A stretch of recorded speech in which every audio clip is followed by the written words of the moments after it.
So from the very beginning, we had this idea that we were doing Filipino food if Filipinos were in St. Louis.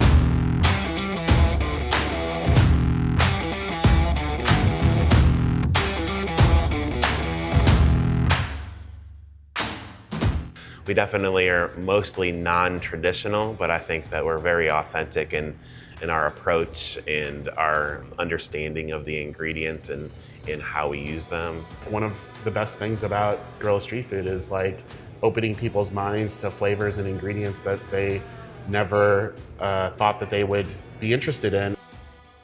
I mean, I think that Guerrilla Street Food just wants to, play a role in bringing Filipino culture to the masses, making it something that is just as prominent and as ubiquitous as Chinese food or sushi or Indian buffet, things that people aren't necessarily thinking of as like this anomaly or this quirky thing. As a Filipino growing up in America, and especially in the Midwest, like you're kind of a little bit, there's an amount of shame that comes, I think, naturally of being the other and being different. When you're a little kid, the last thing you want to do is be different and stand out. And now to kind of be able to play a part in flipping that around to where people are like, oh, Filipino food, I've had that before. I've been to Guerrilla Street Food and I love the adobo. And it's like all of a sudden, it's like a different experience for this next generation.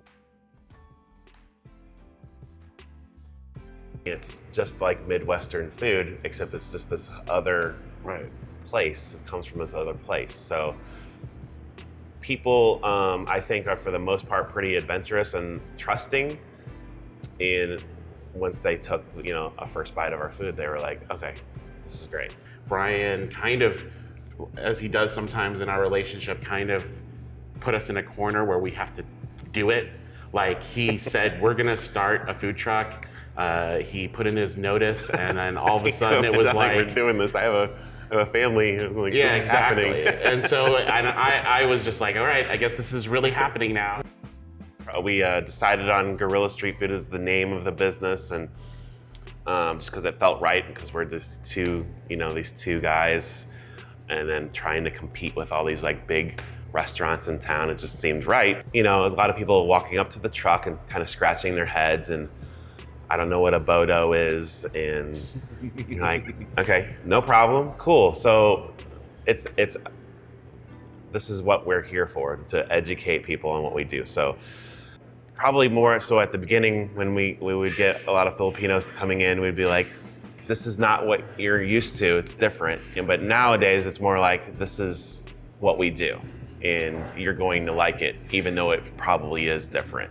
We had a pretty kick-ass first year. It was crazy how we started, and then by the end of 2012 we had done a television show, and Food Truck Friday in St. Louis had started, and we were like a hit there, and all this stuff happened. And so we're like, man, we obviously need to start a brick and mortar restaurant. It was the same exact thing as the food truck. We're like, okay, we have very little money, so what can we do? Like, we want to put all the money into the buying equipment, so we just need to do everything else ourselves. Right. And you can kind of tell when you walk into that place, you're like, okay, this is fine. But I think that's part of its charm. At least half of the people that come in here have never been here before, don't know anything about Filipino food, have just heard our name, or somebody who said, hey, go check these guys out or whatever. And so, at the register, it's like, okay, well, here's what we do, here's what's popular. If you have any questions about these ingredients, just ask, and then kind of have a whole little spiel that we say to people that's, makes them comfortable immediately. Whenever you do read an article about the rise of Filipino food, it's always focused on California and New York, when there are a lot of people in the Midwest, from Detroit to St. Louis and beyond, that are doing the same thing and have been doing it for sometimes longer than some of the restaurants that are featured on the coasts. And so we just want to kind of not only help Filipino food and Filipino culture, but we also want to help Midwestern restaurant culture and be like, hey, we're doing exciting things in the Midwest as well.